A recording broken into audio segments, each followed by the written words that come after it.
സെയ്ദ് ജിഫ്രി മുത്തുക്കോയ തങ്ങൾ നയിക്കുന്ന ഈ ജാഥയുടെ ഇത്ര പ്രൗഢോജ്വലമായൊരു സദസ്സിൽ ഭാഗമാവാൻ സാധിച്ചു എന്നത് തന്നെയാണ് എൻ്റെ ജീവിതത്തിലെ ഏറ്റവും വലിയ ഭാഗ്യം എന്ന് പറഞ്ഞുകൊണ്ട്, ഇവിടെ ഒരുപാട് പണ്ഡിത ശ്രേഷ്ഠന്മാരുണ്ട്, ഈ വലിയ വേദിയിൽ സംസാരിക്കുവാനുള്ള യോഗ്യത എനിക്കുണ്ടോ എന്ന് എനിക്കറിയില്ല.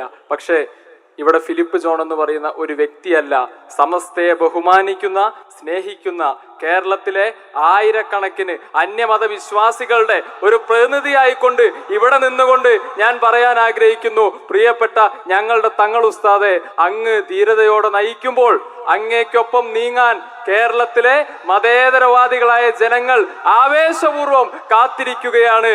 ഞാൻ ചെറിയ പ്രായമുള്ളൊരു വ്യക്തിയാണ്.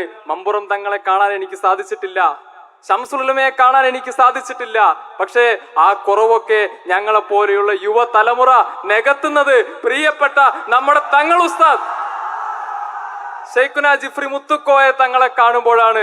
ഈ നാട്ടിൽ മതരാഷ്ട്രവാദത്തെ കോട്ടകെട്ടി പ്രതിരോധിക്കാൻ, ഈ നാട്ടിൽ മതങ്ങൾ തമ്മിലുള്ള സൗഹാർദ്ദത്തെ കാത്തു സൂക്ഷിക്കാൻ, ഈ നാട്ടിൽ സമാധാന അന്തരീക്ഷം പുലർത്താൻ വലിയ പരിശ്രമങ്ങൾ നടത്തിയ സമസ്ത അത് അതിന്റെ 100 വർഷങ്ങൾ പിന്നിടുമ്പോൾ അതിന്റെ നായകൻ, സുന്നത്ത് ജമാഅത്തിന്റെ നായകൻ ശ്രീ ജിഫ്രി മുത്തുക്കോയ തങ്ങൾ ഇങ്ങനെ ഒരു യാത്ര നടത്തുമ്പോൾ ഒരു കാര്യം വ്യക്തമാണ്, ഇത് ട്രെയിലർ ആണെങ്കിൽ ഫെബ്രുവരി 8-ന് അങ്ങ് കുനിയയുടെ മണ്ണിൽ അരങ്ങേറാൻ പോകുന്നത് ചരിത്രമാണ്.